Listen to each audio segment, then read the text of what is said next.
Right, kia ora. Good evening, everybody. Hope you're doing well. It is Sunday the 29th of June, and it is 6:55 thereabouts, and I thought I'd go on the hour of 7, but I'm ready now, and I thought, no, I'll go live now. Surely we've all had our dinner, and hopefully we'll get you guys coming in and joining my show tonight on New Zealand True Straight Talk. Now, why is it called that? Because you're going to get the straight talk from me. I'm not going to sugarcoat things. I'm not going to pretend. I'm not going to give you information that I can't back up. I'm not going to say probably what you want to hear. And I'm certainly not into saying something that's going to make people feel warm and fuzzy. It's got to be the truth. And if the truth makes you feel warm and fuzzy, then that's good and we're all happy with that. But if not, then it normally is because the picture that I've got to work with and to report on isn't a good one. So if that happens, it's going to go left or right or up or down. You know, it's going to be straight. And I haven't got time to pussyfoot around. I'm not going to try and couch things and soften them. Then if I'm going to report on something, it needs to be reported on properly. I'm sure you guys understand that about me by now. But anyway, kia ora tātou e hoa mā. Welcome to you. And I hope you're keeping warm. I hope the whānau down in Nelson are getting over that terrible storm that they've had to endure. Including the loss of a poor farmer down there who got struck by a tree while he was cleaning up from the mess. And so my thoughts to him and his whānau. And just to everybody, you know, just keep safe, keep warm, keep that fire going, and keep those vitamins flowing into your body.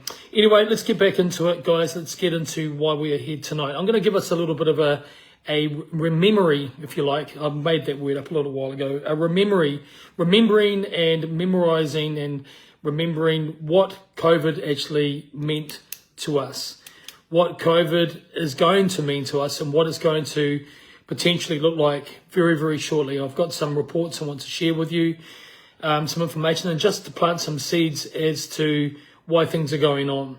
Now, I believe that COVID in Gaza, Ukraine, all of it, I believe every part of it is are connected somewhere.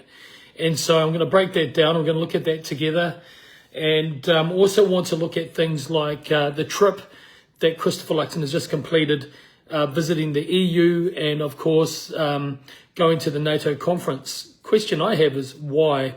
Yep, there's trade and all those things, yeah, but they don't normally end up with you going into NATO and EU meetings where you're up there with, you know, the likes of Mark Rutte, who was, of course, the secretary for the NATO Strike Force or North Atlantic Treaty Organization, and we're going to look at that a wee bit. We're going to look at the issue of crazy Christians. I want to look at that tonight. You know, I'm a proud / I would hope humble Christian when it comes down to it.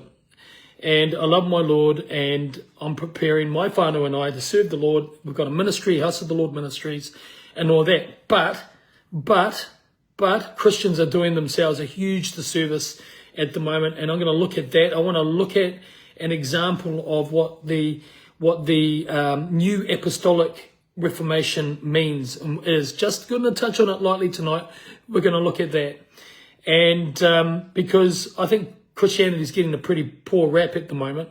I think we are. I think Christians who don't know their Bible are misrepresenting Jesus himself, misrepresenting the entire truth of the gospel message and what Jesus stood for. So I want to look at that tonight, and you're going to see some crazy stuff. I'm not talking just about the haka of Destiny and Pete Mortlock from City Impact Church. I'm not just talking about that, but I will be touching on that stuff as well. And then some closing thoughts about what's happening with Iran and all that sort of carry on. All right. So it's not going to be too long. I'm not going to hold you for too long, but I do think that some of the things I'm going to be looking at tonight are going to be important for us. Anyway, kia ora again. Good to see you. Hey, Sister Cheryl, Sister Barbara.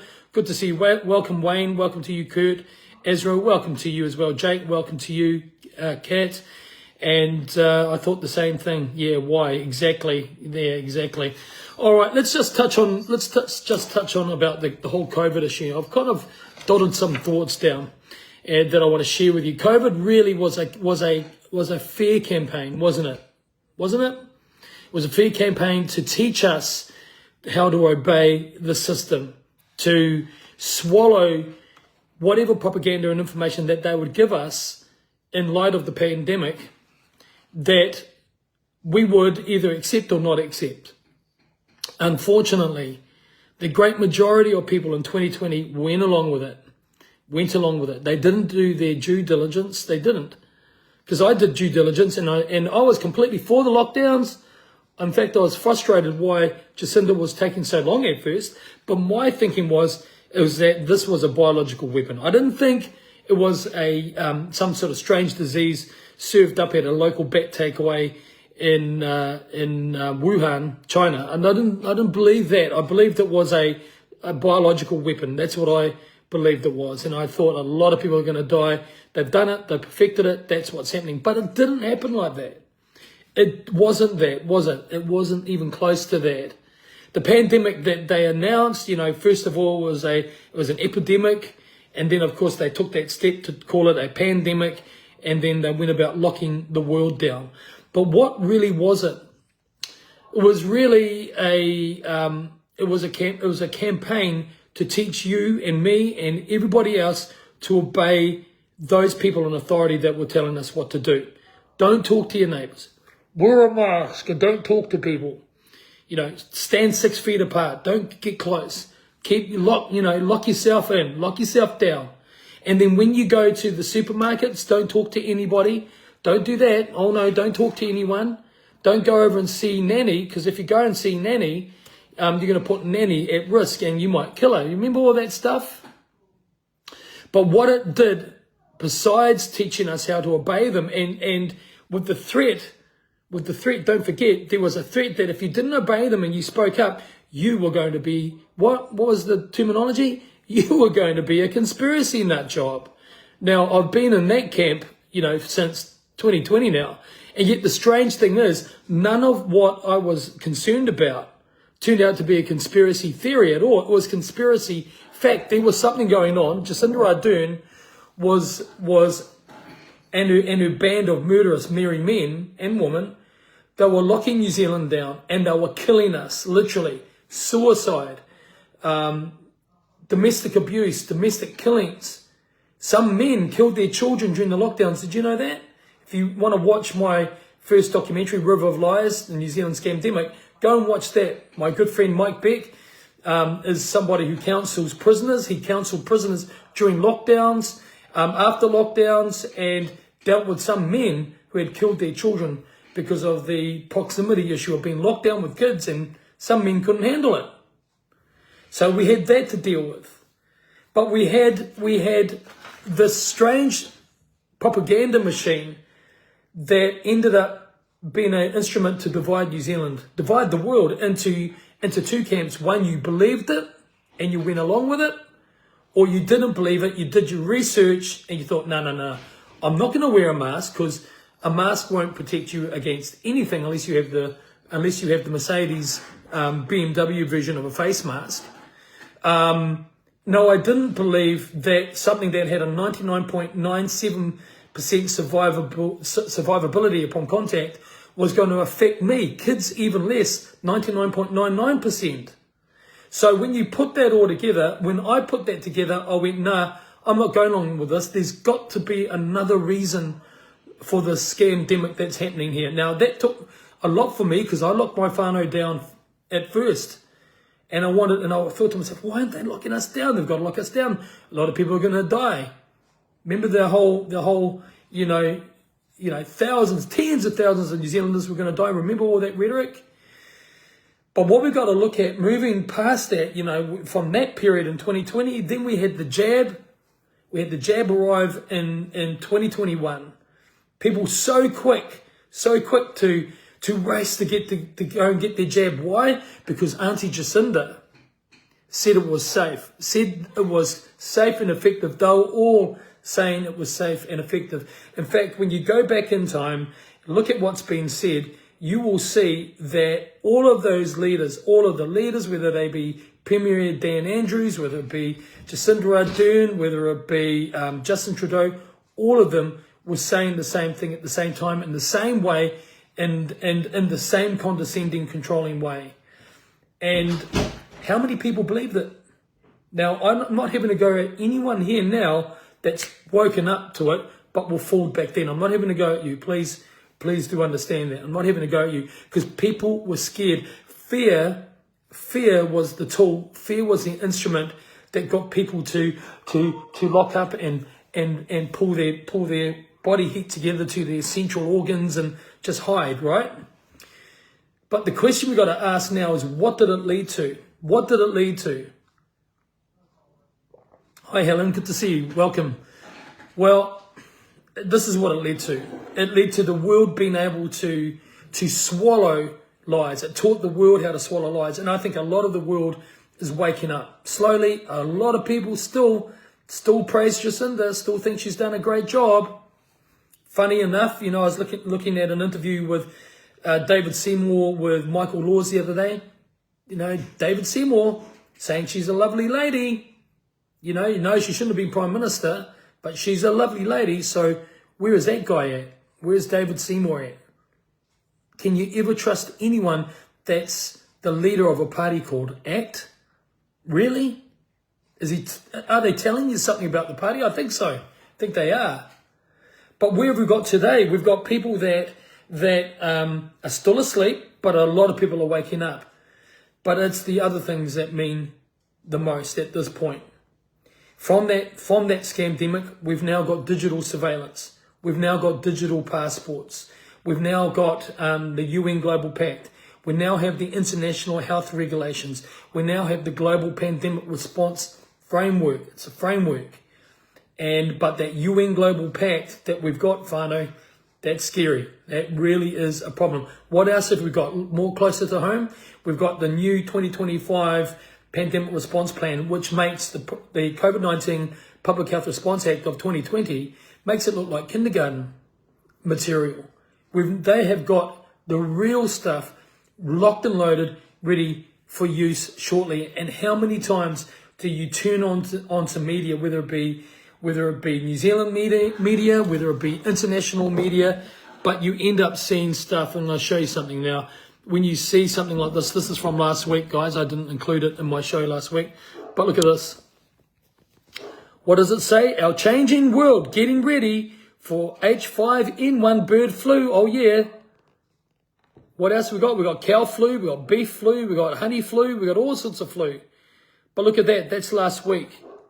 Where was that? When was that? That was the 17th of June last week. And they're pushing it. They're still pushing it. Stuff.com still pushing the fear material. It's just bubbling there. It's just bubbling there, waiting for Stuff.com and all of the corrupt mainstream media to get their money to promote fear and obedience at the same time. It's always going to be about obedience, isn't it? So that's part of the problem. We now are trapped in this paradigm where there's always this bubbling fear underneath the surface, bubbling away, so that anytime they can say, right, we've got an epidemic now, we've got a pandemic now, we've got the global UN Global Pact that's going to basically create a centralized crisis response center, control center, and then the world will have to do what it's told. That's when the 2025 New Zealand Public Pandemic Response New Act and orders will come into play, and we won't know ourselves. You think 2020 was bad? You think 2021 was bad? It's gonna be like wicked. And so why haven't the politicians, if they're meant to be on the right, the right side of the political spectrum, why haven't they got rid of the COVID-19 Public Health Response Act? Why is that not on the agenda? Why haven't they got rid of that? Why have we got a pandemic response plan that makes that first one look really sad? Because the next stuff is the real stuff that they're going to crack down on us with. You think it was bad then? I'm telling you. And so what else have we got there? We've got digital surveillance. We've got 15-minute cities. We've got now, I don't know if you know this, but did you know that RFK Jr., Robert Kennedy Jr., just a short while ago announced that he wants what they call wearables. Do you know what a wearable is? Has anyone heard about what a wearable is? Probably not, eh? A wearable is going to be a digital information piece that you wear on you that's going to have all of your medical data. It's going to have your travel information, your contact information on it. It's basically a digital control instrument. That's what it is. But Americans are going to be forced to wear them in under 4 years' time. Just let that sink in. So you've got Robert Kennedy Jr., and I heard a speech the other day about it. I'm sorry, I forgot to put it up tonight to play it here. And he's saying that he wants every American within 4 years to wear this digital ID wearable, what they call a wearable. And so from there, what will it turn into? It'll turn into your climate change data, your CO2 emissions, your travel, your social credit score, your behavior, rewards, all of these things, your banking, your finance, your central bank digital currency. That's what COVID gave us. That's what COVID gave us. But the question I have again, if we have Winston Peters as the champion of our civil liberties in New Zealand and national sovereignty, where the heck is he on any of these issues? You don't have to be a conspiracy nut job. You don't have to have your eyes bulging out and you're looking all porangi on it, all crazy on it, and you don't have to look like that. You can be cool, calm, collected, still have these concerns and itemize them, because these things that have come out of COVID are the things that are going to change and are changing our world so rapidly that our children, me ngā mokopuna, our grandchildren, won't recognize our society in just a short couple of years. We don't recognize our society from 5 years ago. So my point is this: the COVID issue was a campaign which led to this new evolution of centralization and the loss of our privacy, our personal rights and liberties and sovereignty, and they are getting ready to really hit the gas on this. I believe I've got the evidence building up for that. But the interesting closing point I want to make on this before I move forward to the next related topic is that the left spectrum, the lefties supported all of it, the whole lot of it. Now, there's a reason why I'm saying this, but the lefties were the ones that supported everything. They supported the whole thing. They loved Jacinda because why? Because socialism, leftist socialism, is the infant of communism. Full-blooded socialism turns into communism. Socialism is just the baby steps that they take to get you to a point where you don't have private property and you don't have privacy. That's communism. And that's where this is all heading. So these foolish people in Labour, that's a socialist party, no doubt about it in my view. The Greens completely on that edge of being full-blown communists because they don't want anybody to have their own property. Remember, you'll own nothing and be so much happier. Where do you think that came from? It originated in Catholicism, fascism. But the communist side on the left, strangely enough, were all for it. All for it. So there's a strange new machination of a mix of communism and fascism. If you don't know the meaning of these words, fascism is the partnership between the public government with private corporate power. That's it. That's it. But what happens eventually is that the rights of the citizens of that government get squandered in favour of the rights and the power and the authority of the corporate power that the government can use to achieve its own ends. And that's exactly what Hitler did. It's exactly that. But the left supported all of this COVID nonsense, didn't they? They supported it. Now that leads me into the next topic here. Gaza. We don't even need to talk about Ukraine tonight because we know what's happening there. We're on the edge of World War III and a nuclear conflict there, let alone what we're dealing with in the Middle East. But Gaza. So here we go. A strange operation occurred on October the 7th, 2023. The strange operation was this: 1,200 Hamas terrorists And they were, on that day, if they were ever freedom fighters, they became terrorists that day and need to be condemned for that. I've got no problem with uttering that, none whatsoever. But 1,200 terrorists were strangely, undetected, entered into Israel to carry out a mass operation of attacking civilians. Yes, one or two military sites, but mainly civilians. They attacked civilians, and they were allowed to do that. Never forget that. They were allowed to do that. But what is the outcome from that? The outcome has a couple of different Medusa heads on it. You've got the outcome of this war against Hamas that IDF and Netanyahu have been waging. But what has it really turned into? Truly turned into? It's turned into an ethnic cleansing, genocidal operation to cause a massive war in the Middle East. It's not just about Gaza.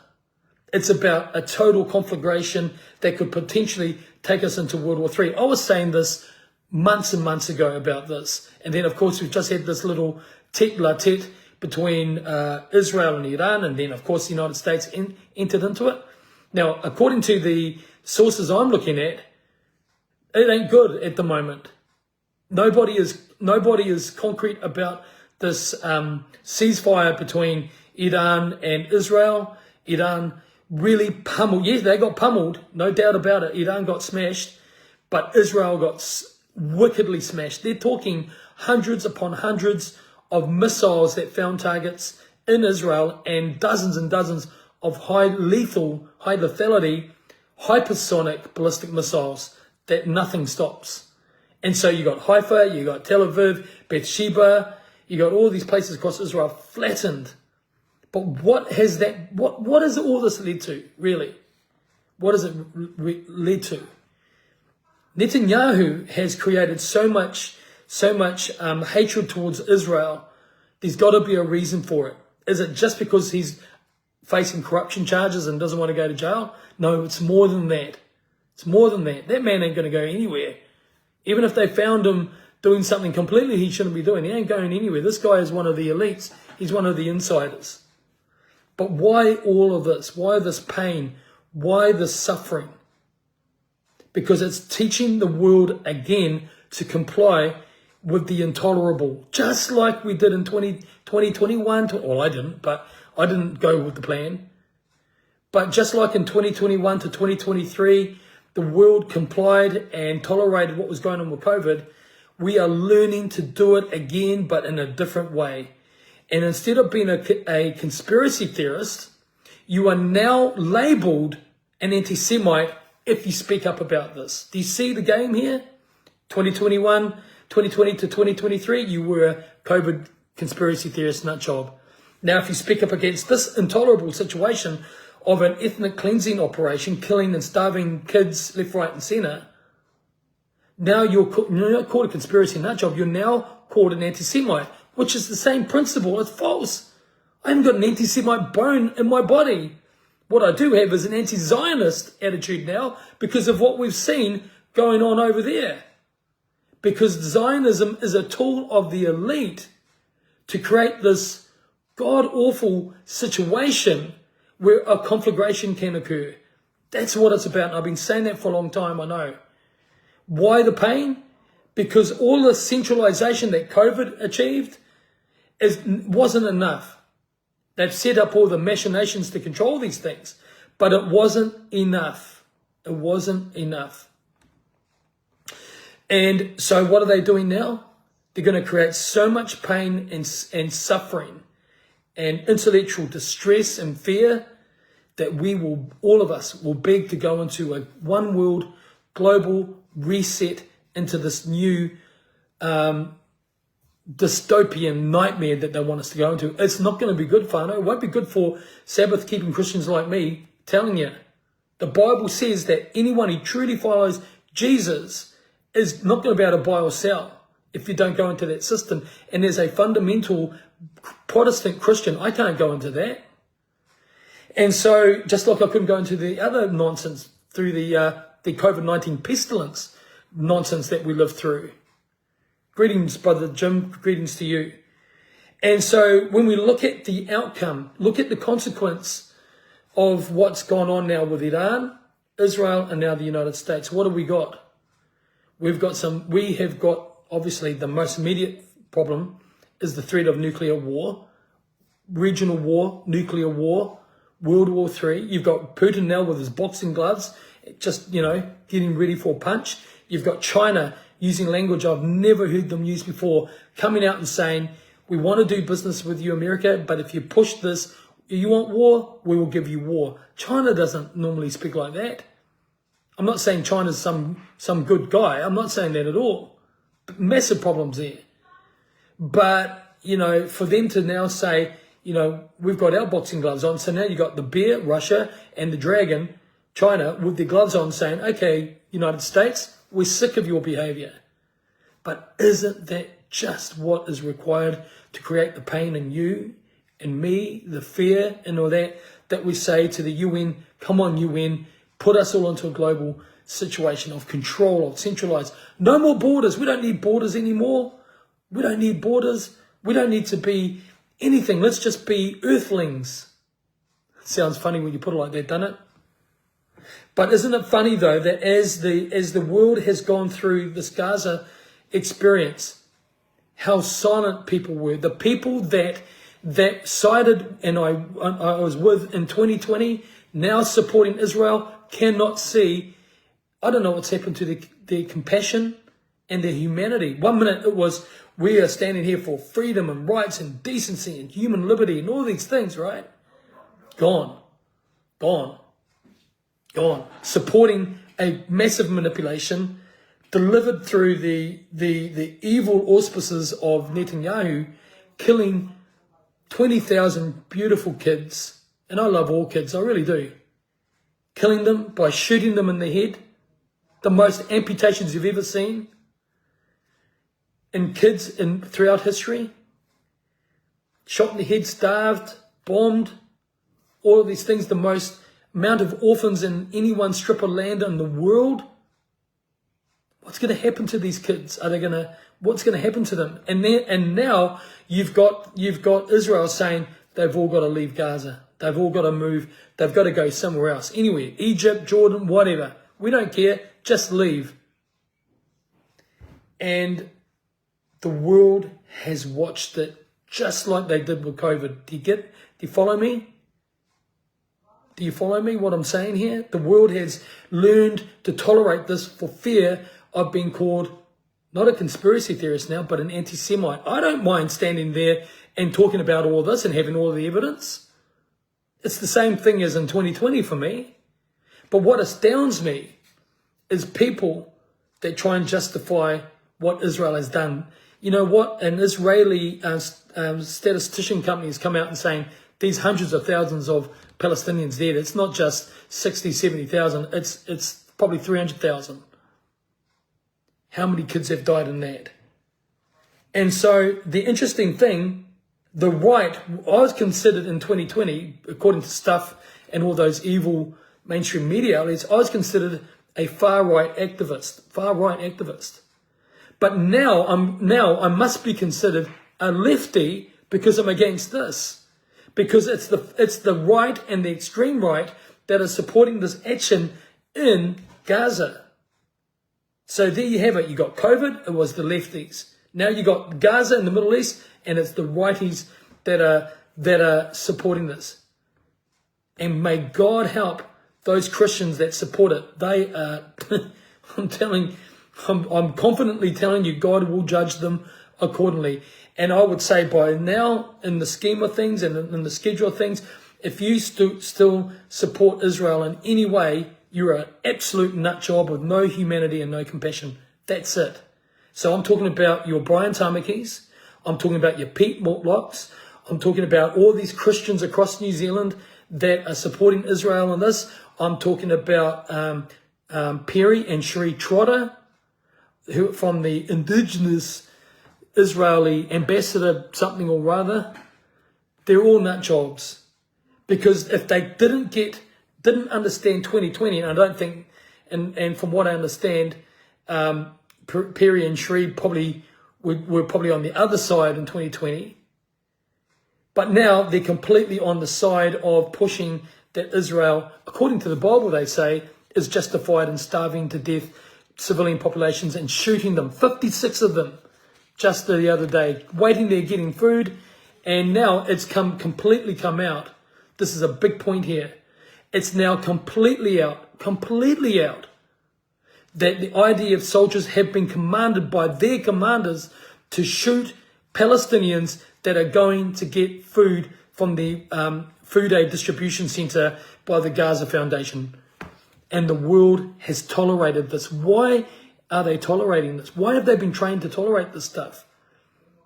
Because if you can train people to accept barbarism, then people will allow themselves to see other people being treated the same way in their own societies and countries. Do you see this? Do you understand that the same so-called Christians that are saying that Israel is allowed to do what they're doing because they believe a lie, a complete lie of a misinterpretation of the Bible? Zionists are not Jewish people.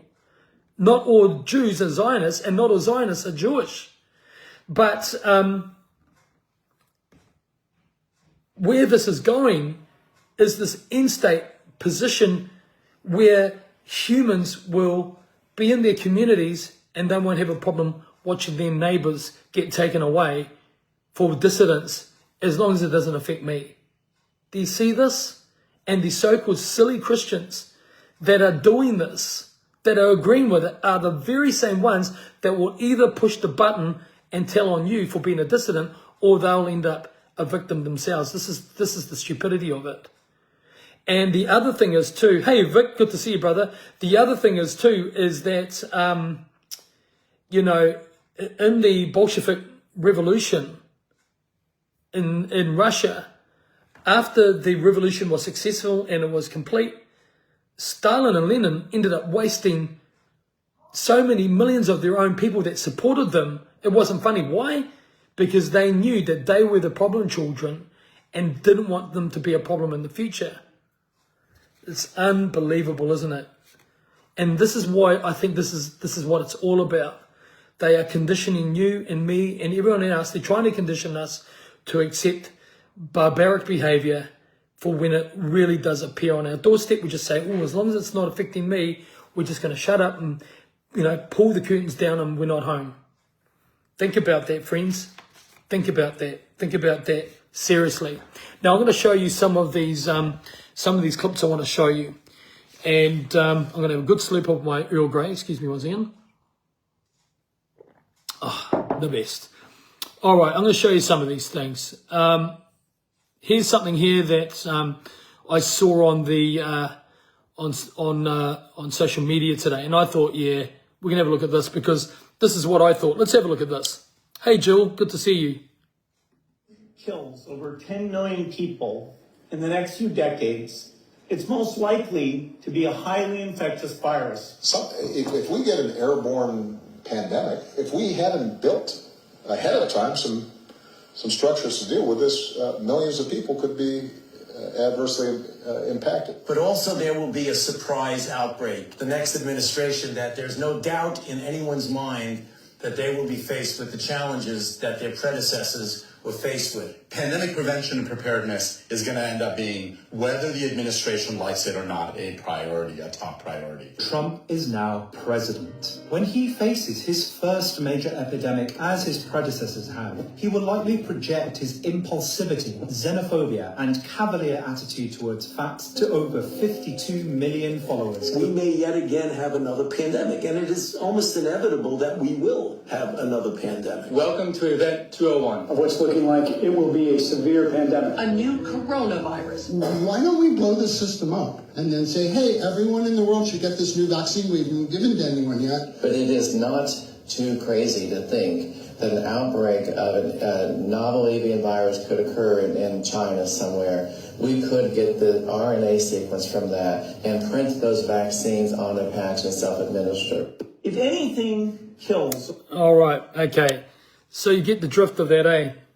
How did they know? How did they know? How did they know? Well, You all right? Let's have a look at this one, because I played this one last week, but have a nosy at this, please, because this is where it's taking us. And shareable Wi-Fi status, so loved ones can keep track of best passport. While not a replacement for your physical passport, digital ID can be used for domestic travel at supported TSA checkpoints, in-apps, and in person, where age and identity verification are required. Okay, age and identity verification when required. Now, again, you now have Project Stargate. You have Bill Gates and his Project ID 2020. Project ID 2020 has been around for a number of years, and it was started to be tested and stretched out and exercised with the concept of COVID tracing packs and, of course, your COVID vaccine passports, right? And now we've got Robert Kennedy Jr., who has just announced that what you just saw there with that digital ID is going to be turned into what they will call a wearable. That means you wear it on you all the time, no privacy, watching what you say, what you do, recording everything, where you go, how much you spend, how much CO2 output you expended to do it, your dietary, your health, your travel, all of that, your finances. And New Zealand right now is ready to go into the central bank digital currency situation in New Zealand. This is happening right now. And you got to ask yourself again, how come the communists for 6 years were pushing all of this? How come the so-called conservative right-leaning government hasn't stopped it? Could it be that they are actually just different conductors on the same train going to the same place? Yep, I think it's exactly that. Now, I want to move on to onto Chris Luxon's trip to the EU and to NATO. I'm going to turn this around. This is, I'll let you have a look at this and then we'll unpack it. Let's have a look at it. Let's turn that around and let's do this. Let's go there and let's hit this. Oh, sorry guys, I'm going to turn that back around. Something strange is happening here. Right, let's see if that's going to work for us. Oh, big warm hug. And we're very, very proud of you and your leadership and all of your team. And what we need to do next and how we can help this. Yeah. Now, of course, I want to discuss some details. Okay, all right, let's turn this around. So there you have it. You have got our very own. You have got our very own Chris Luxon suddenly turning up at this thing. And what really has me concerned about this family is you've got Christopher Luxon there, sitting there. Well, first of all, he walks and gives him a big hug, a man hug. And, gives him a big man hug and all that's looking, really lovely and all that. And then he sits down and he speaks to a man who has ended freedom in the Ukraine. He has locked up, tortured, probably killed political opponents. He's closed down the churches in the Ukraine. He is now force conscripting people. You could be walking with your wife, with your dog, after being to the shop to get some food, and next minute a van will pull in front of you and 4 big guys will get out and grab you and throw you in the van. Next minute you're being trained to go fight on the front lines. He's unelected. He's not the leader of the Ukraine. He's unelected. And not only that, billions upon billions upon billions of dollars have, I know, Huckster, billions of dollars have gone to the Ukraine and not all of it is accounted for. In fact, very little of it is accounted for. And suddenly, it's reported far and wide, his wife now drives a Bugatti, which is like a $3 million car. A Bugatti? And this is a guy that was virtually in poverty before he became president of the Ukraine. Doesn't add up, does it? But Luxon is sitting there in front of a man who has purposely led a million Ukrainian men to their deaths, over 1 million, men and women. in a war that should never have began, in a war he could have negotiated out of 2 years ago. But Boris Johnson ended it. Boris Johnson flew from the UK to go to a meeting between Zelensky and Russia to interfere in it and say, no, you know what, we'll back you, Zelensky. You don't need to surrender to these guys. He's an absolute crook. Zelensky is a crook. And so you've got to ask yourself, how is it possible that our Prime Minister is sitting down there looking with love eyes across the table at Zelensky and saying, I'm proud of you and your leadership. Flip, we should be really blinking worried. This is the same man that said in 2019 that unless mums and dads got their kids flu vaccinated, they should lose their welfare benefits. Do you remember when he said that? Do you remember when Luxon said that if he had been in charge in 2020 and 21, that he would have been harder and more ruthless than Jacinda Ardern? We've got short memories, don't we? We truly have. And so it gets worse. This is him here with Mark Rutte, who was the Secretary General of NATO, North Atlantic Treaty Organization. If you think that was bad, what you saw with Zelensky, have a look at this. This is a shocker. Oh, let's. Chris, thank you so much. It's a pleasure to be here. It's a pleasure to host you here. New Zealand is for us such an important relationship. Of course, we have a relationship with all the Indo-Pacific 4 countries. But we're your favourite. This was the secret, but no, it's a really important relationship because what you are doing, first of all, on Ukraine, I'm always using with allies in Europe, and it comes, for example, to our command in Wiesbaden, and when I'm really asking them to put more people in, I'm telling them New Zealand really has 4, 5, 6 people working there. So if they can, being so far away, why couldn't some of our allies do more? And this always helps. Yes. But also in all the other areas where you are helping Ukraine is amazingly fantastic. And then, of course, what you are doing in terms of our defense industrial cooperation, the fact that you have your eyes on the region and that we can learn from you and through you what is happening in the Pacific. So this relationship means a lot to NATO, and I'm really honored to have you here. Well, listen, and to host you. Well, can I just say, firstly, thank you, Mark, for your leadership, and thank you for stepping up and taking on this role. It's an absolutely critical leadership role in the world, and you're doing an exceptionally good job doing it. So it's a real pleasure to be here. Thank you for the invitation to the IP4. There is an interconnectedness between what happens in the Euro-Atlantic and what happens in the Indo-Pacific, and this forum is a great opportunity for us to discuss some of those issues. But we stand certainly with Ukraine because we believe in the sovereignty of nation states. We believe in democratic ideals. We believe in international law, and we'll continue to stand with you on that. So real pleasure to be here with you the next few days, and thanks for making some time for us. Good to join you. Great. Okay, so this should make us very, very worried. Now, I understand the military connection that we need to have with allies in Europe, North America, parts of Asia. I understand that, completely get it. I do. But this is something completely different. This is a new. You just watch two globalists speaking to each other and having a bromance before the cameras. You just saw two globalists that are completely on train to the destination of globalism and centralization, out of nationalism, out of countries with borders, etc.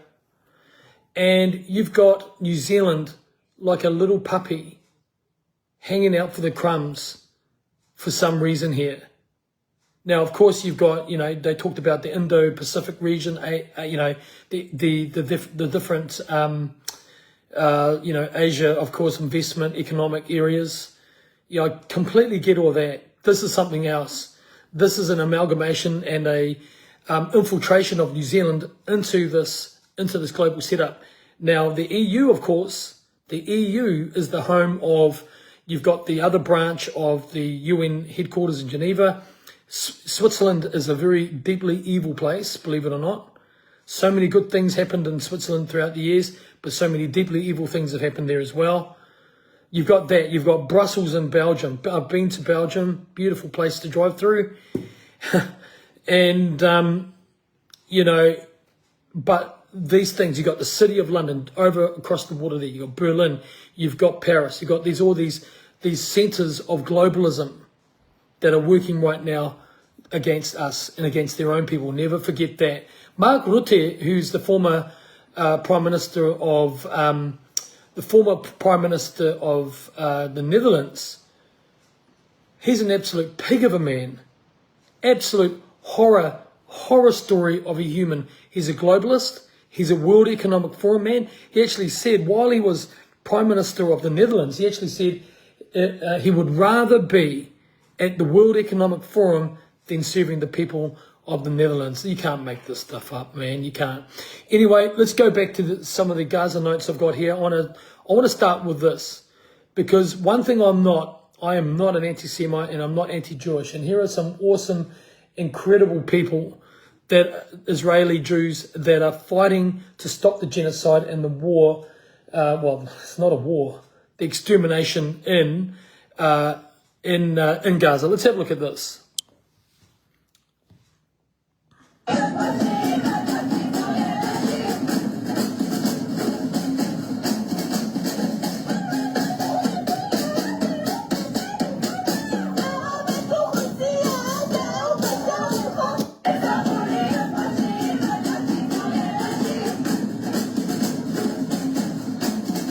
Okay, how about that? So these are brave Israelis. You see, men and women who've got their brains intact and their hearts intact, men and women all around the world can see what's going on here. And they will speak up like these men and women who are Israeli Jewish people. They are standing up and they're saying, this is evil, this is wrong. You know, look, what does this say here? Palestinian lives matter, genocide, war, not in my name. And that is a global movement happening right now amongst the Jewish community that are not into Israel. They're not into what they're doing. And you've got all these religious Hasidic rabbis globally that are preaching against this. So let's not be so foolish to conflate Jewish people with Zionism. It's not the same thing. And I'm going to say it again. I've got deep relationships with Jewish friends that, you know, they're my buddies. All right, let's have a look at this. I want to play this. Now we're going to go the opposite end of opposite side of the coin. Let's have a look at this here. By the way, I want to just say, Bruce, Mystery Babylon is not the EU. Mystery Babylon is not the EU. If you want to know who Mystery Babylon is, you must know who the beast is.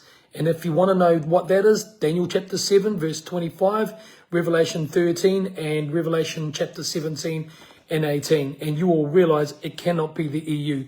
It's got to be a religious identity that is both political and religious. There's a hint for you.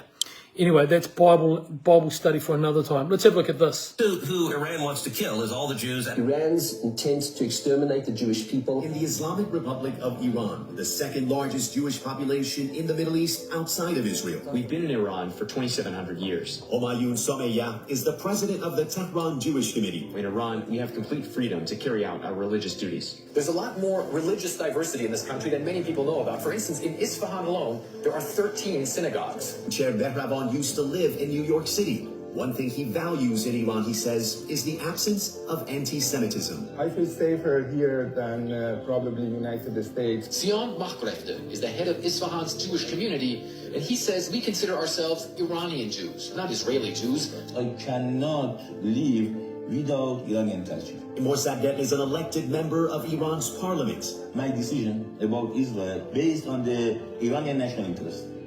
Everyone who is enemy of my country is enemy of me.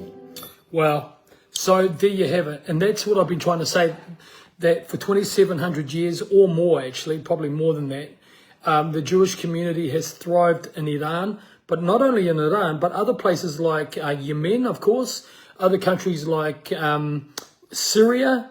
You know, there was never any problem. In Palestine itself, you've got the beautiful history of Arabs and Jewish people living side by side, looking after each other's kids.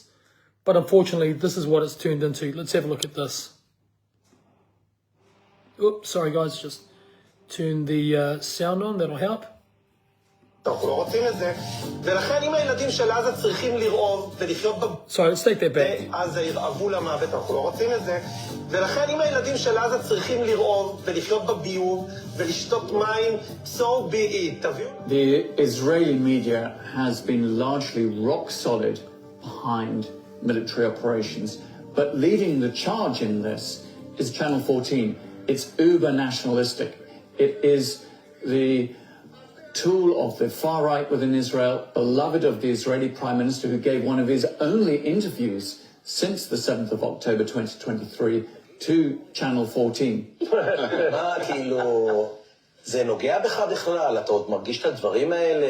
This channel is at times the most watched within Israel. And you see there the sort of language that is also mirrored in the political discourse, a lot of genocidal language. הלילה נהרגו כמעט 100 עזתים בעזה, וזה כבר לא מעניין אף אחד, וכולם התרגלו שאפשר להרוג 100 עזתים בלילה אחד במלחמה. Channel 14 is playing a lead role in this moment of Israeli society embracing genocidal modes of expression and action. The channel often has panels of experts. They will outcompete each other, who can talk in more extreme ways about Palestinians and dehumanize them. When a state is in the midst of a policy shift from apartheid to genocide, that state needs to carry enough of its public with it on that journey. To do that, certain vehicles of mobilization are required. And Channel 14 has stepped into that breach. Okay.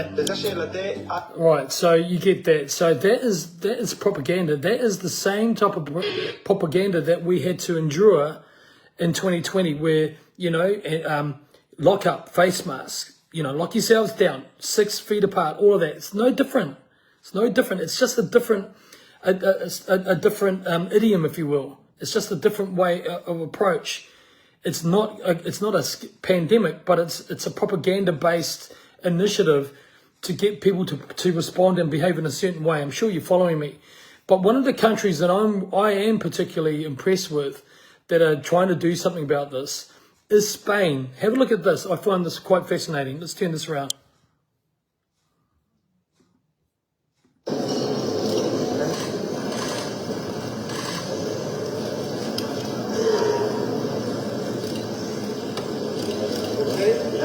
Todos tenemos que poner en marcha un embargo de armas. No puede haber venta de armamentos a Israel. Oriente Medio lo último que necesita en estos momentos son armamento.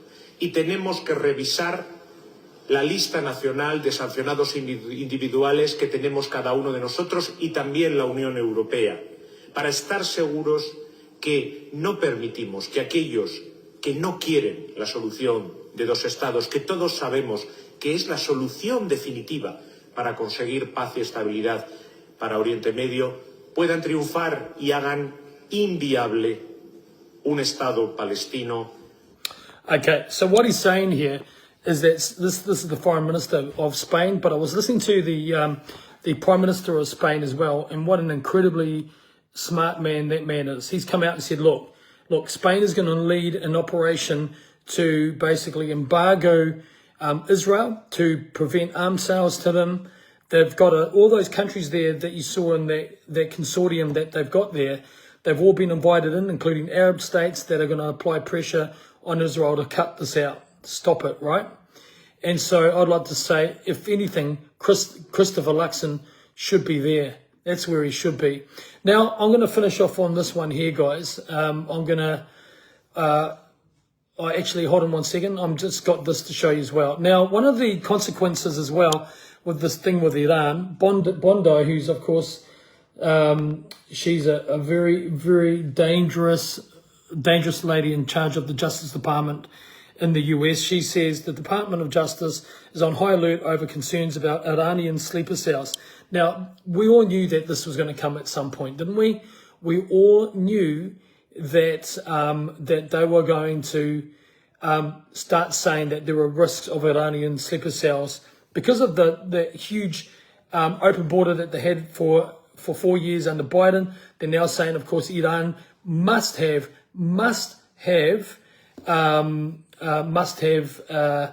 Iranian sleeper agents in there. You know what? If they did, they're not doing a heck of a lot, are they? You would have thought they would have actually activated when they were getting bombed by the US. You would have thought they would have done that by now, wouldn't you? I would have thought so. But nothing. But what the consequence of that action will be this: less freedom, more surveillance, and more sort of, what would you call it, fear? Of course it's fear, you know, and just more hysteria amongst the population. And what will happen because of that? The population will agree to greater surveillance. Do you see where this goes? It just keeps going that way, more and more and more. All right, here's this article here. I want to show you what unbiblical Christianity looks like. I want to show you what has become very, very popular in New Zealand, across the Christian world, throughout the world, especially in the United States with the so-called evangelicals. But these people here are part of the American, what they call the New Apostolic Reformation.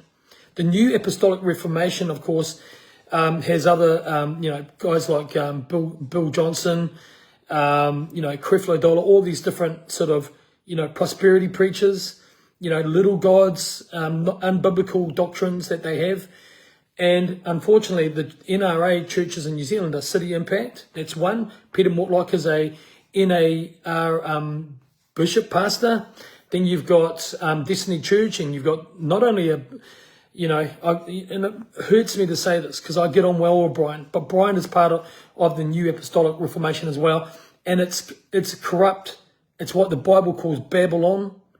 It's disgusting doctrine, and they all end up supporting Israel in Christian Zionism, which is completely unbiblical in every way.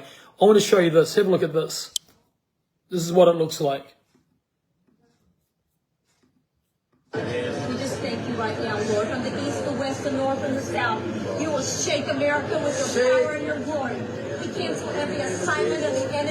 This nation was birthed to be one nation under God, and we are standing on the soil of the White House, and we are declaring your word. Every place that our foot will trod, you will give it to us, and we are taking the land. We thank you, oh Lord. You have brought us to the kingdom for a time such as this, and this is the time. And so we declare right now, from the capital of our nation, that America will come back to God. We will come back to God. Nothing will stop this nation. And we speak right now by the authority of heaven. You told us to bring heaven to earth. Heaven is being released through your people right now. All right. We can't blame them. You know what? The Bible says do everything in decency and in good order. Sorry guys, I'll get rid of this. What's going on here? All right, let's pull that down. Basically what, family, you've just had an example, seen a good example of what Christianity should never look like. Ever look like. You've got the false speaking of tongues in the background. You've got this woman who's losing her rag. Hey, Sister Renee. You've got them misrepresenting Jesus in the worst way possible. And these are the same people that are going in to talk to the government to encourage them in their fight for Israel. Good grief. Do they really think Jesus would endorse what Zionist Israel is doing today? Is there any Christian with, even if you don't have an ounce of biblical knowledge, which these people don't, even if you didn't have that, surely where's the human compassion? Where is the humanity in these people? Where is it? How can you get someone like Brian, who says he's a Christian, go and do these protests, protesting for a country that's slaughtering Christian Palestinians today? How is that possible? I don't care whether they're Muslim or Christian. They're God's babies too. These little kids. But there's been thousands of Christian children in this that have been killed. Good grief. Jesus said, suffer the little children to come unto me, and that all of us must be like little children to enter into the kingdom of God. And you've got Christians celebrating this. Christians celebrating a manipulation into potentially a world war because they don't know their Bibles? I'm actually going to do it. I'm going to come on here and I'm going to do a proper Bible study so you can see how this is wrong from the biblical point of view. I'll show you how the Bible says clearly the promises made to Abraham were to Abraham. And it says after that all nations of the earth will be blessed because of Father Abraham. And I'm glad to be in that family, in that whānau. But that is not the same thing as a government where you have a Polish man, a Polish immigrant, Netanyahu, whose real name is Michalowski, who's going over there and working for the global elite to bring this about. It's unbelievable. It's unbelievable. You cannot talk about the Holocaust of 1939, well actually 1937 to 1945. You cannot look at that and say that's a justification for today. If you think that, you're a nut job and you don't know your Bible, you don't know military history, and you don't know how many Jewish people were actually in the Wehrmacht in the German army. All of this is of a huge manipulation. If you think that because there was a Holocaust during the 30s and 40s, that is some sort of justification for shooting 5-year-olds in the head, then you've got something wrong with you. I don't want to see an Israeli child hurt. I would stand in front of an Israeli kid, in front of anybody, just like I would a Palestinian kid, like I would a Māori kid, like I would a Samoan kid, like I would any kid. If I saw some innocent child at risk, I'd put myself on the line for them. No, praying isn't unbiblical, but that's not... Look, if you believe that's how you approach the Lord God Most High, creator of heaven and earth, King of the universe, if you think that's the way you pray to God, telling him that you've got authority, then you don't know the Bible and you don't know God. He's mighty. Jesus is the King of Kings, Lord of Lords. Do we not respect that? Or do we stand there acting like nut jobs, acting not with decency, not in order, and certainly with no reverence to God? Then if we're going to act like that, surely that's the opposite to how we should approach our Heavenly Father and his Son, the King of Kings and Lord of Lords. That, to me, the false speaking of tongues and all of that is exactly what the Bible says is the habitation of every foul bird and foul spirit, aka Babylon. Jesus has commanded us through the angel of Revelation chapter 18 verse 4 to come out of that system. If you're in that system, when all this stuff really goes down, when it starts to go down with these worship laws that are coming, with this terrible centralized government that's coming, if you don't know this, and you're going to fall into it, and you're going to be in that system, you will receive the mark of the beast, period. There's nothing I wouldn't be your brother, I wouldn't be your friend if I didn't tell you that. And Amelia says, spot on Billy Te Kahika, save all the children, of course, and the innocent mums, and the innocent daddies as well. Because those daddies right now are going to this food aid distribution center, and they're getting shot in the head as well. And they're getting killed. Daddies that are going to get flour, waiting all day to get flour, and all night to get flour for their children, are getting shot in the head, and they're not going back home. 50 to 100 a day are getting shot by Israeli Defence Force soldiers. We in the New Zealand Army were told, never, ever in 1,000 lifetimes would you do that. Would you shoot someone, shoot a civilian? And that's what's happening every day. And now it's all over Haaretz newspaper. It's all out there. Brave IDF soldiers have come out and said it's got to stop. So there's brave people amongst them, amongst our Israeli family. I've got some good Israeli friends even. I've lived with an Israeli whānau here in New Zealand. So I want to leave it with these final thoughts, guys. We've got to think macro picture. The detail hurts to look at, but we need to know that. But it's the big picture of where this is taking us. It's dividing us. It's taking us into an evil demonic system. Evil demonic system. Absolutely. And this is the thing, Bruce, that if you did your research, you'll know there are beautiful Holocaust survivors right now, people in their 90s and 100 years of age, beautiful Jewish Holocaust survivors that are protesting against Israel today. Gabor Mate is one of them. Gabor Mate, he's a survivor.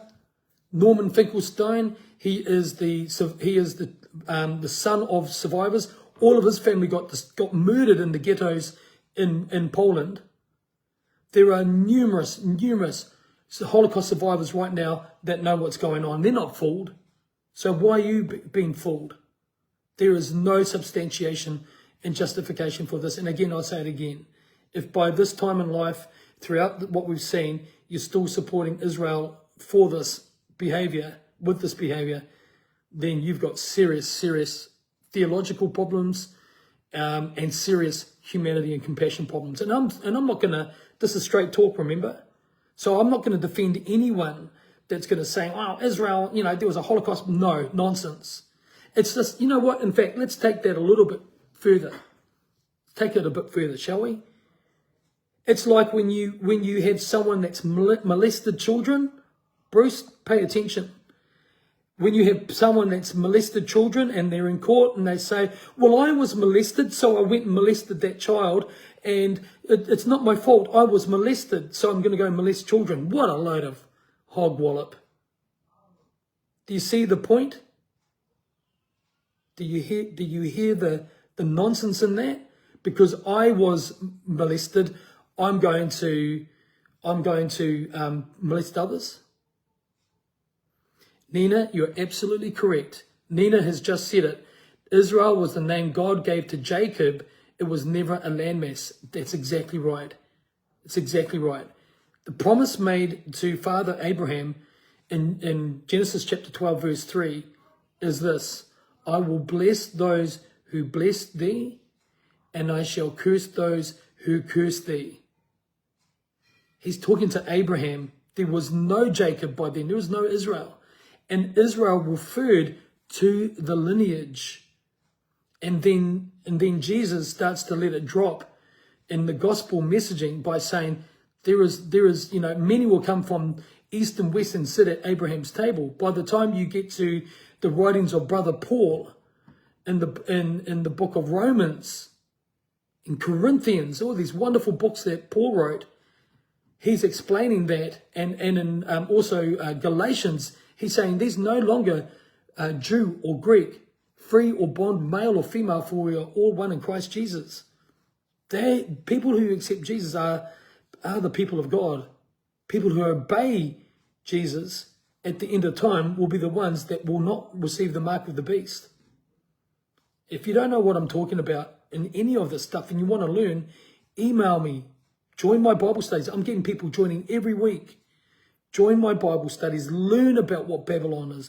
Learn about the mark of the beast. Learn about the seal of God. Learn about these empires, what's happening. Learn about truly what the beast system is. Not this nonsense, not this new apostolic reformation rubbish. Broad is the road that leads to destruction. Narrow is the pathway to heaven, and there are few that find it. Ezekiel 37 is not, Ezekiel 37 is another one. There's another misunderstanding. People don't know their Bibles. Ezekiel 37 is talking about the resurrection when Jesus comes. That's what he's talking about. He's not talking about the resurrection of a literal bygone age of Israeli people. No, there's going to be a resurrection when Jesus comes. That's it. Until after the 1,000 years. And I bet you don't know about that.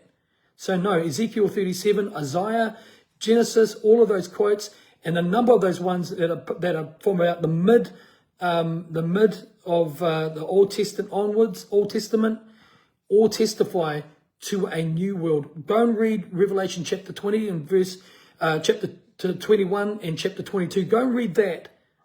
Because the Israel, the Jerusalem that's been spoken about in Revelation chapter 21 is the new Jerusalem coming down out of heaven, not this blood-drenched Israel, Jerusalem that we have over there. And people still think that. And that's what the Schofield Bible taught Christians when it first came out. And it's a heresy. It's a biblical heresy. But come and join my Bible studies, family. Come and learn this stuff. You'll get it in about 30 seconds. I'm not the brainiest guy in the world. I'm not the smartest, but I understand it and I've learned it well. It's taken me a few years.